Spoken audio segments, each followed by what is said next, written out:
back, everybody, to our countdown to Spider-Man No Way Home. Once again, I'm joined by Taylor Johnson. And today we are going to be reviewing the second movie in the Sam Raimi trilogy, and I'd say arguably the most popular or the most well-received, with Spider-Man 2. Now, actually, before we start, we have two things. There's one thing we forgot to say for the first one, and one other thing I'd just like to say in general. We forgot to talk about the human spider outfit for the first one, which I feel like that's something we need to talk about. Yeah. It's interesting for sure. It's definitely what Peter would make if he went to a wrestling match. Yeah. But even I think of all the first costumes between his, Andrew's, and Tom's, his might be my second favorite. Yeah. In front of Andrew's and then behind Tom's. Okay. But I just wanted to say that because we completely forgot to talk about it. But you're talking about his wrestling outfit, right? Yeah. Okay. Gotcha. But and another thing is, the first Spider-Man video got over 100 views. I know, that's just in a week. That's kind of crazy. So I just wanted to thank all you guys for watching. It was absolutely insane seeing it over 100 views, which is not at all what I expected. Yeah, it's not something big, but it's big. It's big to me because it's just not something I'm used to. Anyways, now with the actual review. So, starting off, the movie immediately opens where we see Peter is struggling. Mm-hmm. He's through all of these first couple scenes, we see him struggling with his job at the Pizza delivery? Yeah. Joe's Pizza, I think is what it was. That's what it was. We see him struggling with that, where we get the arguably the most famous meme from this movie, with this scene, with Pizza Time. Pizza Time, yes. I think that's probably the second most famous meme behind the... Okay, yeah, I can agree with that. This, when I was looking at that, I was like, oh yeah, that's right. It's the meme. But we get that. We see him get fired from that place, and then he's struggling a bit with his job at the Bugle, and then he misses a college class. This is something I just like because this is like the first 5 or so minutes, and we see him really struggling. Yeah. And to the point where he even forgets his birthday later on, which... Yeah, I mean, it's like a big day for him. He's just like getting pounded by life. Yeah, he really is. And because it happens so soon, now we can talk about the updated version of this costume. You want to talk about an upgrade? Yeah, I mean, it's just cleaner. It's just prettier, honestly. That's what I'd say. Oh yeah. Polished. Oh yeah. This suit, like, the first one was good, but this one, it's one of my favorites. They make the logo bigger. They, like you say, they really polish out the design of it. Yeah. And they stick with this for the next two. Yeah. And it's not my favorite suit from the movies, but it's up there. That we will get to in a couple weeks when we get to... No, I'm going to keep that as a surprise. But yeah, that suit is just... That's so good. But we end up going through, like, these first 10 minutes, we really see him struggling, because, like, he forgets his birthday. We really see the struggle between him and Harry as friends. Mm-hmm. Because, I mean, Harry is just... Well, first of all, let's talk about how Harry looks like he just grew up.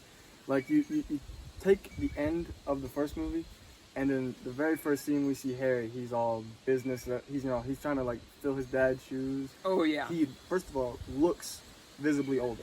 Oh, yeah, he really does. But then, the first thing you can really take away from his character as a whole is he is butthurt about Spider-Man. Yeah, which in turn bleeds over to Peter, because obviously even Harry realizes, it's like, you coincidentally just happen to get these perfect shots. Clearly you must be friends with him. Mm-hmm. And that starts to hurt their friendship, which you can really start to see. You really see progress more and more as the movie goes along. And as Harry kind of gets worse off, he kind of like falls apart. He really does. Because he falls apart with, well, let's wait. Yeah, but, so we get that. We see another scene of Peter and MJ talking in the backyard where MJ's like, I'm seeing somebody now, and I'm just like, okay. Well, let me talk about that scene. Oh gosh, that's so cringy. Every Peter and MJ scene is just really cringy for me. Oh my gosh. I mean, and we haven't even got to the poetry part yet. Oh no. Oh no. But listen, so he's like, she says, I miss you, Peter. Oh, and I'm seeing somebody. And then Peter's just like, what? Okay. It's also when we get to, as you know, we're gonna hold up on my thought, because I'm just like, so many of her scenes in this movie, I'm just like, you're awful now. Like, man.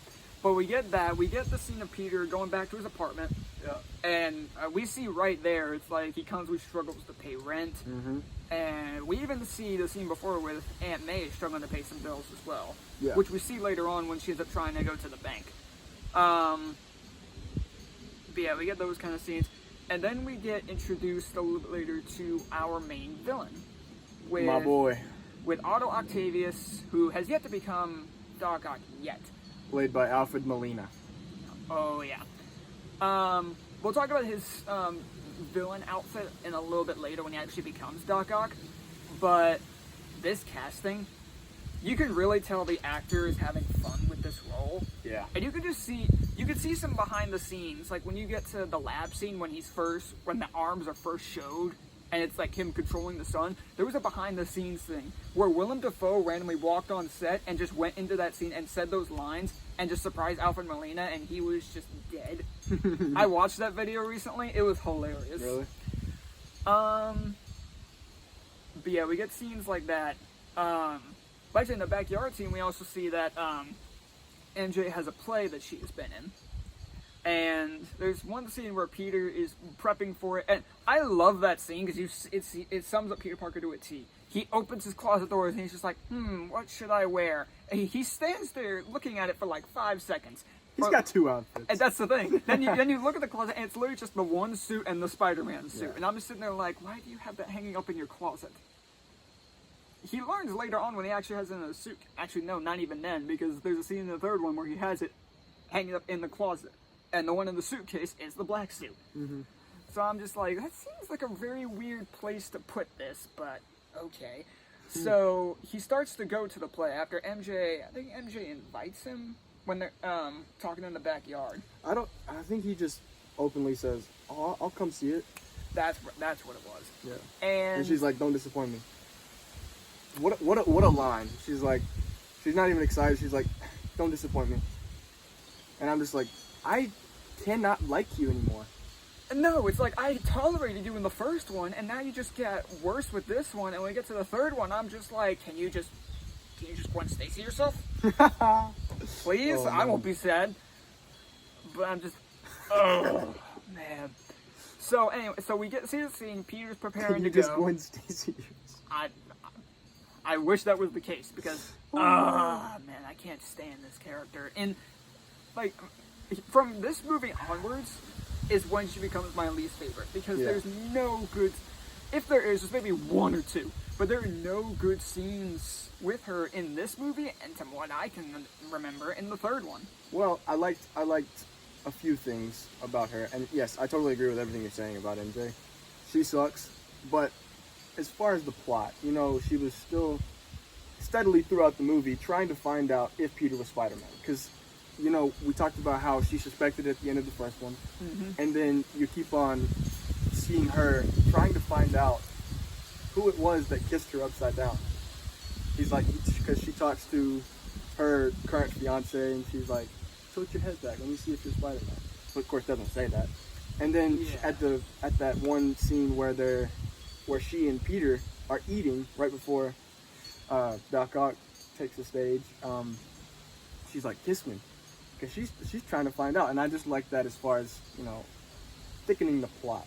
Okay, I can get that, but it's like, even still, it's like, he was kind of the number one suspect, which makes you wonder, why would you try going for anybody else?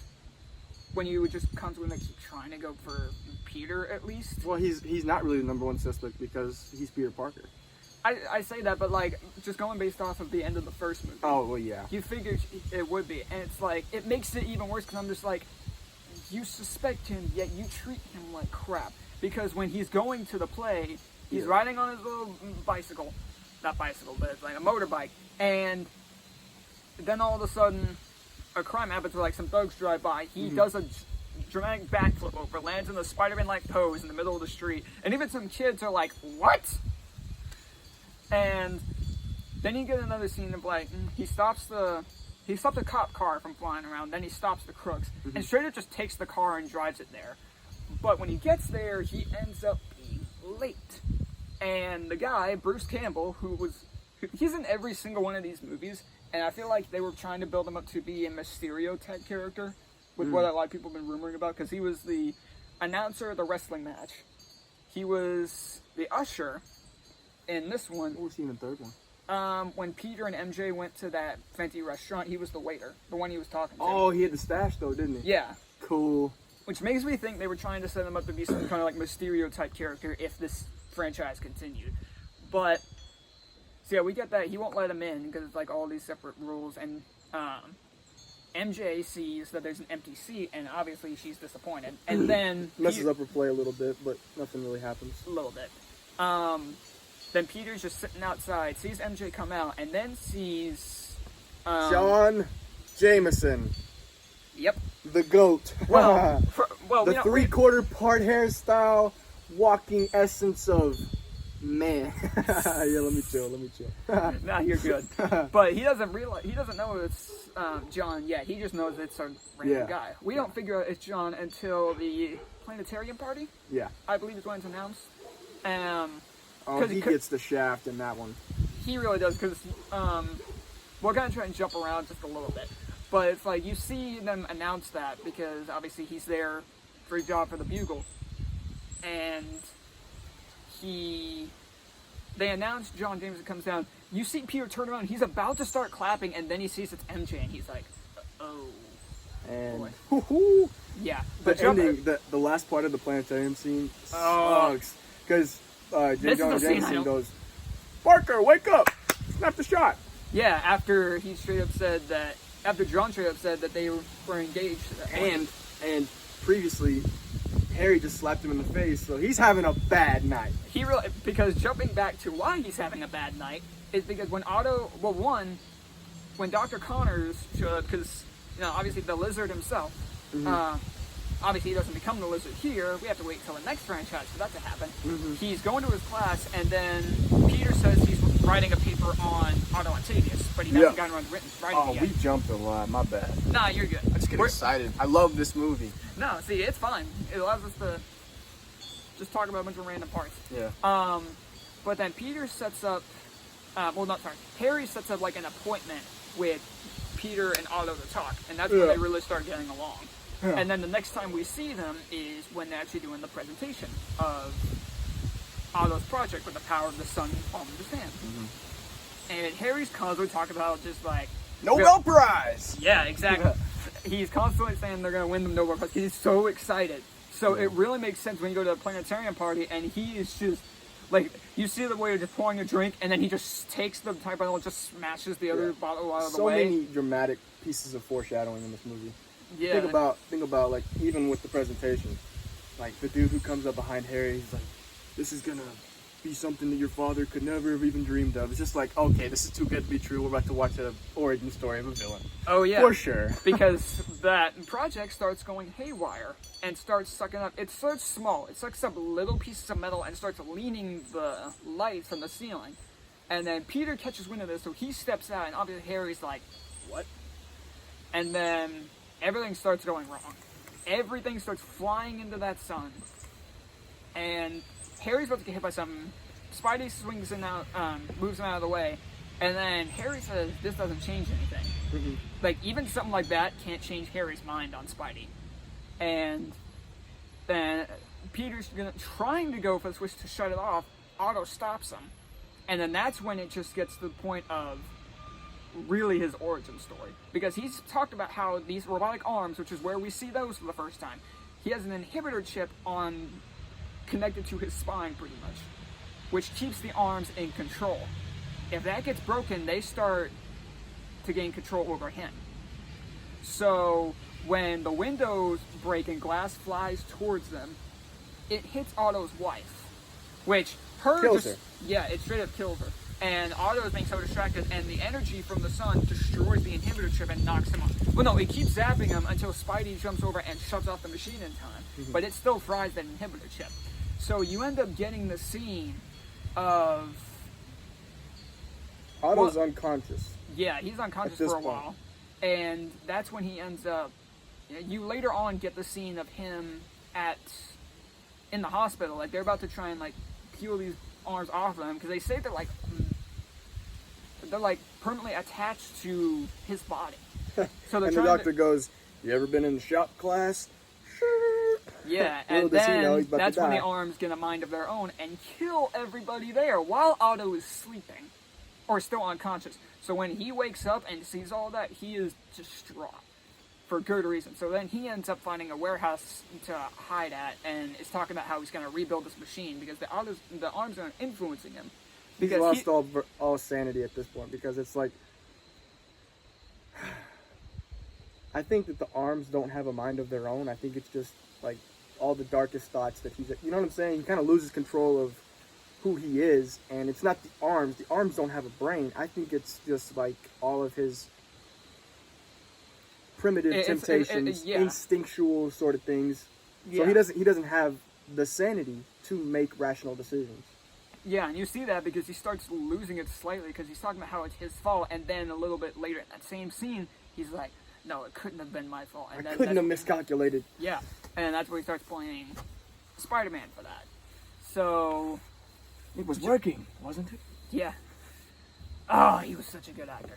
But then we end up jumping back, too, because it's sort of like setting up what happens in... Another scene happens in the bank scene, but not as prominently. Because after Peter sees MJ and John, he ends up seeing a crime, so he goes to run towards them, and then he starts swinging towards it. Then his web stopped working. As he's high And up they've in the hinted air. at this the whole time building up. Because I think the reason why they opened up with all these struggles that Peter's having is just basically to show us, the viewers, how difficult it is to be Spider-Man. And how he's losing willpower to do it because everything he loves is just crumbling because of his responsibility as Spider-Man. So finally it gets to the point after that one terrible night, oh, it's not working anymore. Yeah, like, I don't mind it. It's just something I found that was sort of weird, because I'm just like, how does that affect your powers? Like, I understand it, it's just something I find just a little bit weird. It's one of my other sort of nitpicks with this movie, because I'm just like, sort of, like, I like it. It makes for some great scenes later. And it makes for some great character development. And that's one of the big things about this first franchise that I'm such a big fan of, is the character development of Peter Parker. And that's something that the new movies, I feel like they lack.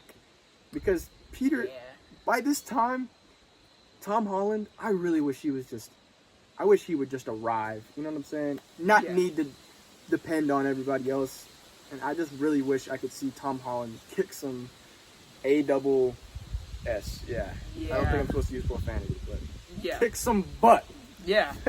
I definitely get that, because I will say that's something this trilogy does the best over both the other ones. Like, Tom's great, don't get us wrong, but I can definitely agree with that, because every single movie has pretty much had Tom have to, not really depend on other people in terms of, like, Homecoming to beat the villain, because, like, we're gonna save that, but it's like, you get some moments where it's like, you can tell, like, Tom Spider-Man, like, really grows.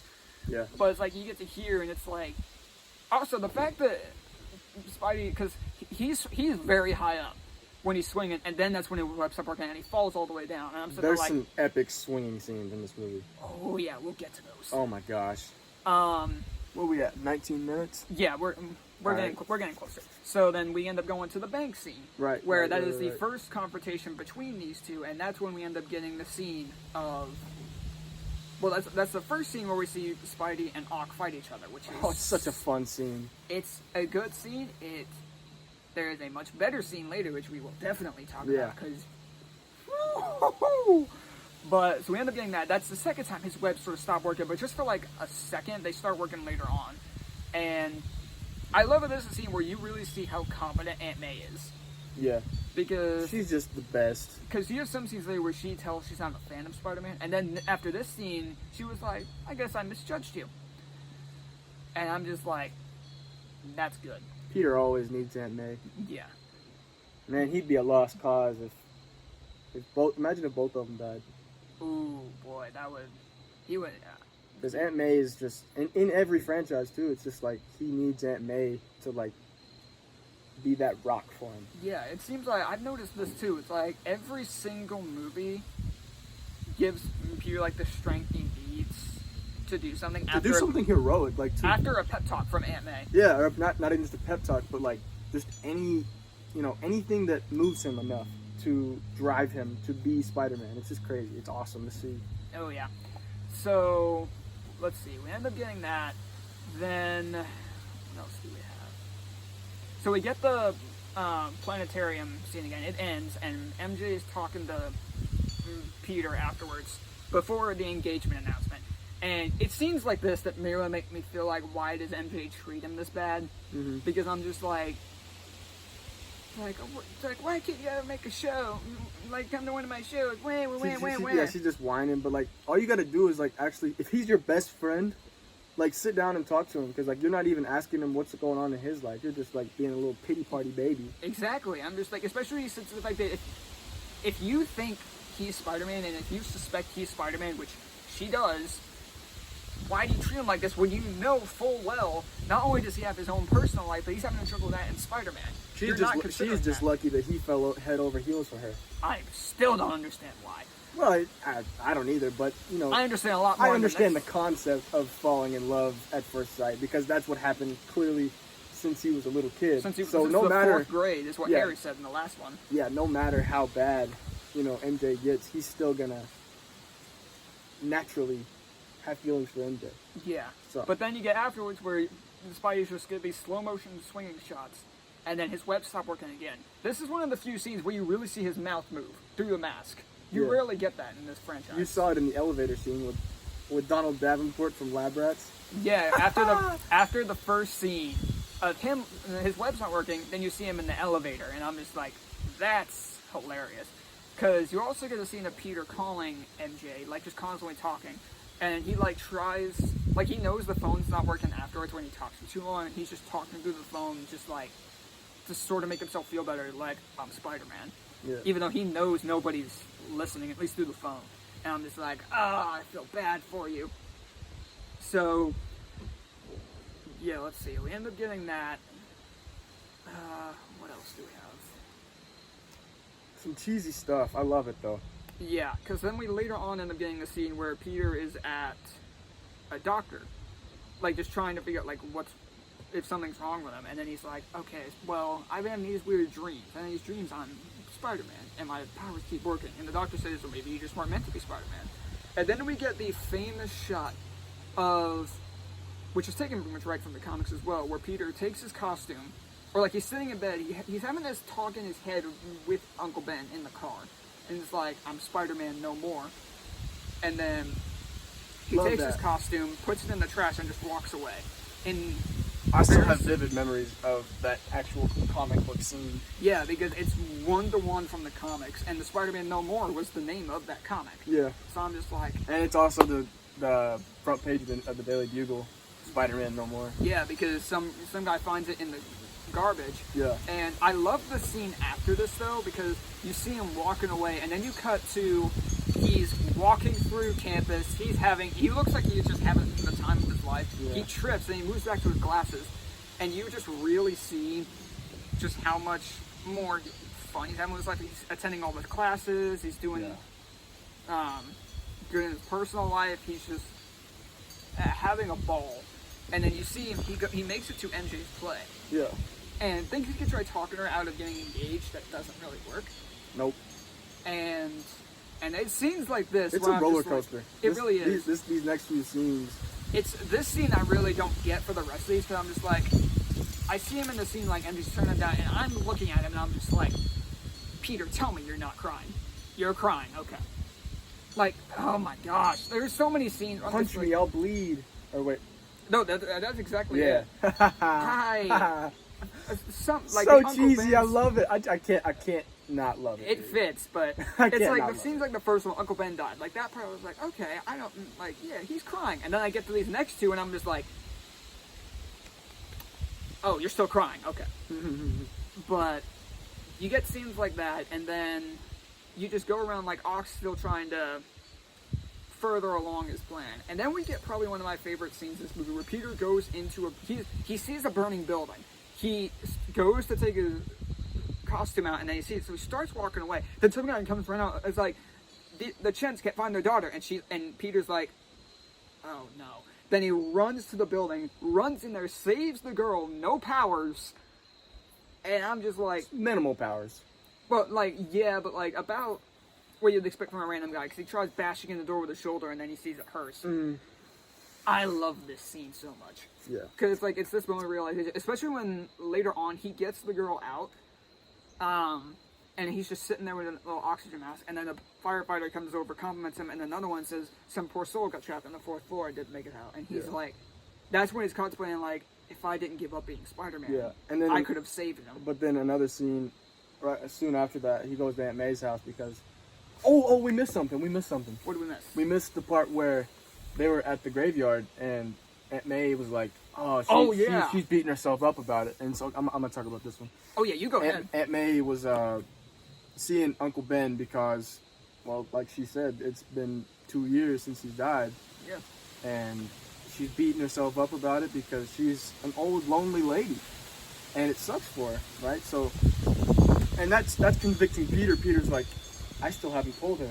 And so we cut to a scene in the kitchen after the graveyard visit, and he tells her, straight up, everything that happens. Yeah, because she's still under the impression that he went to the library, right? So he tells her everything that happens, and Aunt May is just shocked. And so, and she just walks away. She just walks away, but then we come back to after the burning building scene, and he comes over after receiving a message from his aunt that, to come over, and he sees that she's picking up and moving to a smaller apartment. And in this scene, Aunt May really gives him that final nudge to become Spider-Man again, because it's almost like an ominous scene.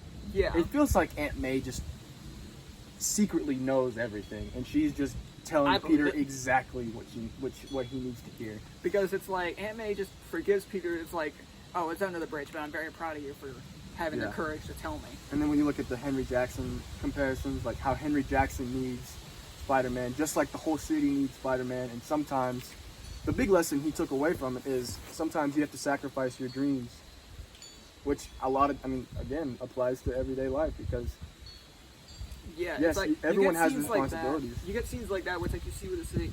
Because another thing I completely forgot to talk about with the first one is the scene where the city helps Spider-Man out as he's lowering the people onto the boat as Goblin's attacking him. They're proving Goblin wrong. Yeah, which I love that, because that was another thing added after 9/11. Yeah. Which I'm just like, you really see that the city backs Spider-Man, and we get a scene like that again in this movie. And you also see that in The Dark Knight, and I'm just gonna put in a little thing right here. The Dark Knight is my favorite movie of all time. Yeah, I don't because of things like that. It's just beautifully made. All right, back to what we're talking about. Yeah. So we end up getting that whole scene, and then we get the scene of Peter jumping across the building, like testing if he has his powers again, and he does, but he sort of ends up falling down. My back. Yeah, that scene was hilarious. So my back. So we then get the scene of like MJ kissing John, and then meets Peter for dinner or lunch or whatever, and is like, kiss me. And I'm just like, oh, here we go. This is the creators aren't gonna let her get it that easy. Because all of a sudden his spider sense goes on. We cut away and we see a car coming through the window. Which was an epic save, by the way. Oh yeah. Epic save. Barely misses his face by an inch. MJ doesn't care. MJ's just like, what's going on? Like, no, if I was Peter, I'd have said, get away from me, woman. Like, you're about to get kidnapped. Yeah. Oh, yep. Because Ock comes down, which, by the way, his look, I really like his look. The sunglasses are a good touch. Yeah, it's like it's not as campy and obviously as cheesy as his comic book look, but I still think it looks really good. Yeah, I think I would have liked to see, which I think we're gonna get in No Way Home. By the way, if you didn't know, Doc Ock's gonna be in No Way Home. I like how established he looks in No Way Home. He's got the hat, right? He's got the glasses. He's got the fit in No Way Home. You know what I mean? He really does. Yeah. Which they recently showed another picture of him holding Spider-Man and like one of his claws like on his head. It's like they're gonna go down. But it's this scene where Peter starts getting his powers back, and she gets captured. So of course we're in the final part of the movie. And then after that, it's like he gets his vision gets a lot better, and J. Jonah Jameson starts admitting just like he was a hero. I just didn't realize it. Then he takes his suit back out of nowhere, and he's like, he was a thief. And then Spider-Man's a menace. Yeah, and it's such a good scene. But you gotta have it in there. You gotta have it in there. Oh yeah, and he shouts, "I want Spider-Man." Then we get the I want Spider-Man. We get the big shot of he's back. He swings through the newspaper, and I'm just like, that is the most epic of entrances I have seen in a long time. Yeah. And then we get the best scene in this movie, the train fight scene. Oh my gosh. This fight scene, it starts in the clock tower, then goes to a train. It's so good. It might be my favorite scene in this trilogy because it's such a good fight, and them fighting all over the train. Him making Doc Ock making the train go haywire. Spider-Man using all of his strength to stop the train, and has no energy whatsoever. He almost falls over, and then the people catch him. By the way, he's unmasked. He's got his mask off, which I actually love this. I love this so much because it's necessary. Because Spider-Man, if he's gonna be vulnerable all throughout these movies, at least once we've got to have him relate to the people. And so his mask is off during this scene, and it's one of those scenes where it's just so heartwarming to see, like everyone's like, this guy's just a kid, and it's just so emotional. Not really like emotional, like cry emotional, but it's just so heavy. Such a heavy scene. It's awesome. Yeah. Absolutely. And then it's like they all agree they won't tell anybody because two kids bring his mask back to him, and then Ock comes back in, and he's like, he's mine, and then they all stand in front of him. They're like, you want him, you get through us, and he gets through him on no problem. And then Spidey tells him to back off. He gives one hit to Spidey's head, and then he's out. Takes him to Harry's house because before this, Ock sort of made a deal with Harry where it's like Harry's like, all right, fine, I will give you tritium after hanging him off of his balcony. He's like, I will give you tritium, but you got to bring me Spider-Man first. And that's where he gets the hint to go after Peter. So he brings him back. Ock takes the tritium and flees. Then we get the scene of Harry. He's about to stab Spider-Man. He's like, let me at least look into your eyes. Takes off his mask and sees it's Peter. And Harry's just like overwhelmed with emotion. He's like, Peter, it can't be. Drops the knife, whatever. Yeah. It's a good scene, but I'm gonna go on a rant. Go ahead. I'm going on a rant. Go ahead. Let me watch my language. Oh man. Harry says, Peter, you killed my father. You want to know what Peter says to this? And I quote, Harry, there are bigger things going on right now. He's got MJ. Like, dude, you could have sliced this beef. Like, it could have been done and over with. All you have to do is say, hey, actually, no, I didn't kill your dad. Your dad killed himself with his glider. Which is another big, because I'm going to be straight up on it. I don't think we're going to do Spider-Man 3 in a typical talk run on a plot. It might just end up being a rant. Yeah, it's going to have to be a rant because that's that really plot is just crazy. But that's really the only one that might be a rant. Every other one will probably be, but that next one's just going to end up being a rant because I have that same problem in the next one. But, so we get that. Then Ock believes he's dead. Then him and Spidey have their final fight. And then a little bit, he shuts down the machine again. And it doesn't work. So then he ends up going to Ock to persuade him back to a good side after showing he's Peter. Good little acting scene by Alfred Molina. Oh yeah. And I love how you see the lights flickering in the arms. It's like they flicker from red to white to show that he's back in control. Yeah. Which really shows in the No Way Home trailer because they're red again in that trailer. Yeah. So you get that. Then you get the scene of like MJ straight up seeing that it's Peter Spider-Man. Confesses his love to her again. And Ock sacrifices himself to drown the machine. And you get that scene of Peter and MJ on the web talking to each other, and he's like... She says, I think I always knew. Like, bullcrap. Oh yeah, bull crap you did because you wouldn't. Because if you always knew, you nah. But whatever. But whatever. I digress. So we end up getting that. He's like, you know why we can't be together. Then cut forward a little bit. They're having the wedding between MJ and John, and then she straight up ditches. She ditches him. Goes to Peter's apartment and says like, "Can't you respect me enough to let me make my own decision?" No, you suck. That's what I'd have said. I'd have said, "Where's Gwen? Give me Gwen." Oh my! Oh, we'll get her next time. Literally next movie. Next, where's Gwen? Oh, well, Pete. But oh man. So then we get that scene like they're finally a thing. Yip, hip hip hooray! Then we get the epic swinging shot, the epic final swing, which I put in my story. Yeah. Oh, this is such a good swing. It's like he's swinging through, he's passing all these different emergency vehicles, and you see all of them, and Spider-Man's leading the charge. Man, I swear, I have. Hold on. Give me one second. Am I allowed to say nerdgasm? Let's stick with that. Okay. Let's stick with that. But it's literally like just the inner nerd and everybody just went nuts. It was so good. And that's basically it. I mean, yeah. This movie is amazing. Yeah, I love it. It's almost flawless, actually, I'd say. Yeah. It's not my personal favorite of the trilogy, but it's up there. It's like just barely underneath the first one. Obviously we know it's your favorite. I'm gonna give it an 8.5. I will probably give it about. I'm gonna stick to an 8, probably with the first one. Yeah. Because the first one would probably be an 8.5 or a 9 for me. Because thinking back on it, there's so little I have issues with.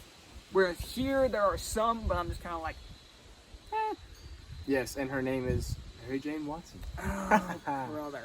Oh my gosh. So, I believe that is everything for this. If we forgot something, we'll just put in the next one. So, that does it for Spider-Man 2. If you guys haven't watched this, or even the first one, go watch them. And if you have watched them again. And I'm gonna say the YouTuber thing. Comment down below. Hit that subscription button. By all means. Hey, but for real though. Yeah, by all means, go ahead. But just so many of you guys watching is just all I care about, honestly. Yeah. Like, just seeing the first video get over 100 views, which is so surreal for me, because it's just not something I expected to be as big as it was. And it was so good. So, check these two out. Stay tuned for next week, where we review Spider-Man 3. Boy, are we gonna have words. Once again, it's gonna have to be a rant, because that plot, I mean, we could talk about that plot for hours. Oh, brother, yeah. And we can pick apart, we could do blah, blah, blah, blah, blah. That's gonna be a case where we're really gonna jump around. Yeah. Because, oh boy. So, I'd say that pretty much does it. Stay tuned for the next rant. Because upon rewatch, not as bad, because if we were doing this like several months ago, like before summer, this would have been like bottom of the barrel, like I despise this movie. But upon rewatch, I'm just like, okay, not as bad, still bad, but not as bad. So, stay tuned for that. If we forgot anything in this video, we'll put it in the next one. So, hope y'all enjoyed, and stay tuned for next week where we do Spider-Man 3. But then, we get to the Amazing Spider-Man movies. Yes, sir. If there is any positive about Spider-Man 3, is that it means we are one step closer to getting into those movies. Because I'm actually really excited. Yes, sir. I'm actually super excited to talk about that. Absolutely. Yeah, Andy they Garfield. aren't. I know they aren't the best movies. I love them anyways. I love Yeah. them more than all 3 of these movies personally, subjectively. Like just Subjectively, in my yeah. opinion, like when I want to rewatch a Spider-Man movie, I'll usually gravitate towards those 2, as opposed to maybe a couple of these. So, I get that. I believe that'll do it. So stay tuned next week where we do Spider-Man 3 and Do it. that. So, anyways, we'll see y'all later. And also, here's hoping we get the next No Way Home trailer soon. There are a lot of rumors that's going to be coming out in the next couple weeks. Yeah. So if it does, we might end up making that part of a review. Yeah. Where we just talk about the trailer. We should make it a separate video. Oh, we could. Because those get a lot of views. Oh, yeah, they do. I'll just have to figure out how that works. But anyways, Thank y'all for watching, and we'll see y'all later.